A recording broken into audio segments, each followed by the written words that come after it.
शिव एक ऐसा नाम जो केवल एक देवता नहीं बल्कि संपूर्ण ब्रह्मांड की चेतना का प्रतीक है।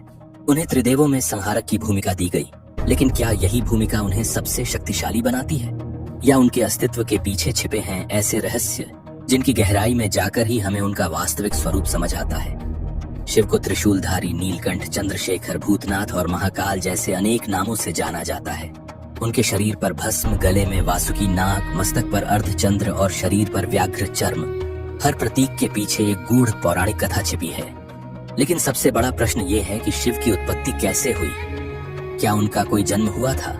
अगर नहीं, तो वे अस्तित्व में कैसे आए? पुराणों में शिव को स्वयंभू कहा गया है, जिनका कोई आदि नहीं, कोई अंत नहीं।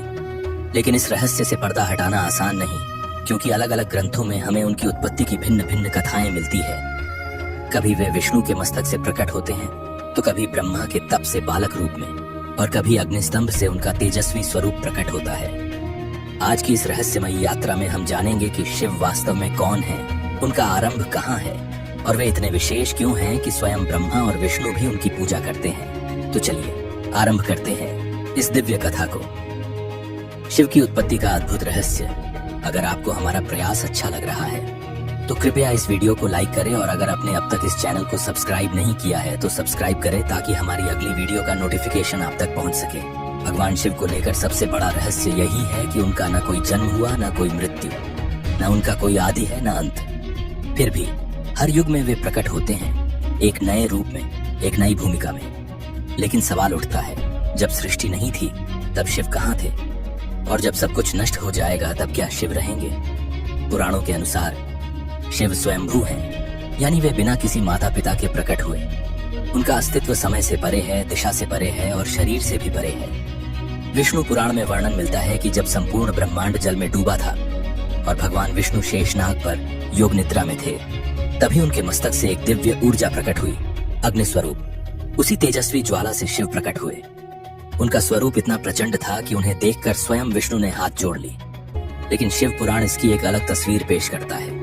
उसमें कहा गया है कि जब कुछ नहीं था तब भी शिव थे। उन्होंने अपनी तपस्या के दौरान अपने घुटनों को मलते हुए जो मैल निकाला, उसी से भगवान विष्णु उत्पन्न हुए। इसका अर्थ यह निकाला जाता है कि शिव विष्णु से भी पहले हैं। वे उस ऊर्जा के प्रतीक हैं जिससे सब कुछ निकला। इन दोनों दृष्टिकोणों में विरोधाभास है, लेकिन सत्य यही है कि शिव को समझा नहीं जा सकता, केवल अनुभव किया जा सकता है। एक बार ब्रह्मा और विष्णु के बीच यह विवाद उत्पन्न हुआ कि सबसे श्रेष्ठ कौन है। तभी आकाश से एक अग्निस्तंभ प्रकट हुआ, जो न ऊपर समाप्त होता था न नीचे।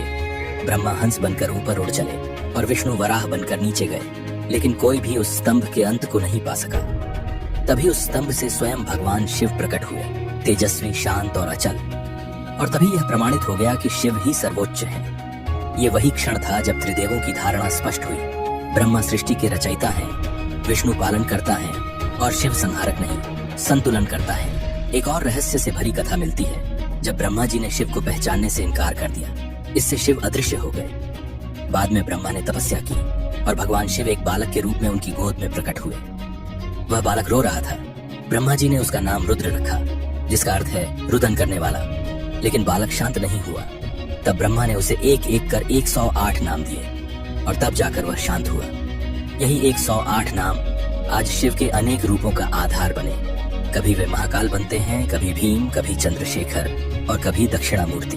अब बात करते हैं उन प्रतीकों की जो शिव से गहराई से जुड़े हैं। सबसे पहले वासुकी नाग, जो शिव के गले में हमेशा लिपटा रहता है। क्या आप जानते हैं कि वासुकी कौन था? वासुकी नाग नागों का राजा था। जब समुद्र मंथन हुआ तो देवताओं और असुरों को रस्सी की आवश्यकता पड़ी। उस समय वासुकी स्वयं सामने आया और कहा, मुझे मंथन की रस्सी बनाइए। मंदराचल पर्वत के चारों ओर उसे लपेटा गया। मंथन के दौरान उसका शरीर लहूलुहान हो गया, लेकिन उसने कभी भी शिव का नाम लेना नहीं छोड़ा। उसकी इस भक्ति और समर्पण से प्रसन्न होकर महादेव ने उसे अपने गले का आभूषण बना लिया। तभी से वह शिव के साथ अमर हो गया। इसी प्रकार शिव के मस्तक पर चंद्रमा भी प्रतीकात्मक है। चंद्रदेव ने राजा दक्ष की 27 कन्याओं से विवाह किया था, लेकिन उनका झुकाव केवल रोहिणी की ओर रहा। इससे दुखी होकर बाकी पत्नियों ने राजा दक्ष से शिकायत की। दक्ष ने चंद्रदेव को श्राप दिया कि वे क्षय रोग से ग्रस्त हो जाएंगे और धीरे धीरे लुप्त हो जाएंगे। चंद्रदेव भयभीत होकर ब्रह्मा जी के पास गए। ब्रह्मा ने कहा, तुम्हारी मुक्ति केवल शिव की आराधना में है। चंद्रदेव ने कठोर तप किया। प्रसन्न होकर महादेव ने उन्हें वरदान दिया, तुम कभी पूरी तरह लुप्त नहीं होगे, 15 दिन घटोगे, 15 दिन बढ़ोगे। और इसी से अमावस्या और पूर्णिमा की परंपरा बनी।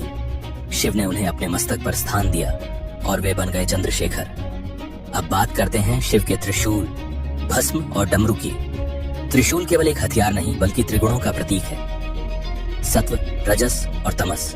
शिव इन्हीं तीनों का संतुलन करते हैं। भस्म मृत्यु और विनाश का प्रतीक उन्हें याद दिलाता है कि यह शरीर नश्वर है, लेकिन आत्मा शिव के समान अजर और अमर है। शिव जब भस्म लगाते हैं तो वे हमें अहंकार, वासना और मोह से ऊपर उठने की प्रेरणा देते हैं। और डमरू ब्रह्मांड की ध्वनि।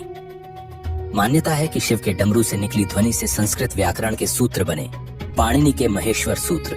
यह डमरू केवल एक वाद्य नहीं, सृष्टि की ध्वनि है। शिव को जब अर्धनारीश्वर स्वरूप में दिखाया जाता है तो वह भी संयोग मात्र नहीं, यह इस बात का प्रतीक है कि शक्ति और शिव एक दूसरे के बिना अधूरे हैं। पुरुष और प्रकृति अवन दोनों मिलकर सृष्टि की रचना करते हैं। अर्धनारीश्वर रूप हमें यह सिखाता है कि पूर्णता केवल संतुलन में है। अब एक प्रश्न यह भी उठता है, क्या आज भी शिव कैलाश पर्वत पर अपने परिवार के साथ रहते हैं? मान्यताओं के अनुसार कैलाश पर्वत पर आज भी शिव अपने पार्वती, कार्तिकेय और गणेश के साथ निवास करते हैं। यह पर्वत इतना दिव्य है कि उसकी चोटी पर आज तक कोई मानव नहीं पहुंच सका। जो भी प्रयास हुआ उसे प्रकृति ने रोक दिया, जैसे कोई अदृश्य शक्ति हर बार कहती हो, यह स्थान केवल शिव का है। शिव के हर रूप में गहराई है, रहस्य है, लेकिन साथ ही एक आध्यात्मिक संदेश भी है। वे केवल देवता नहीं, एक ऊर्जा है जो न तो किसी धर्म में बंधती है न किसी स्वरूप में। वे तब भी थे जब कुछ नहीं था, और तब भी रहेंगे जब कुछ भी नहीं बचेगा।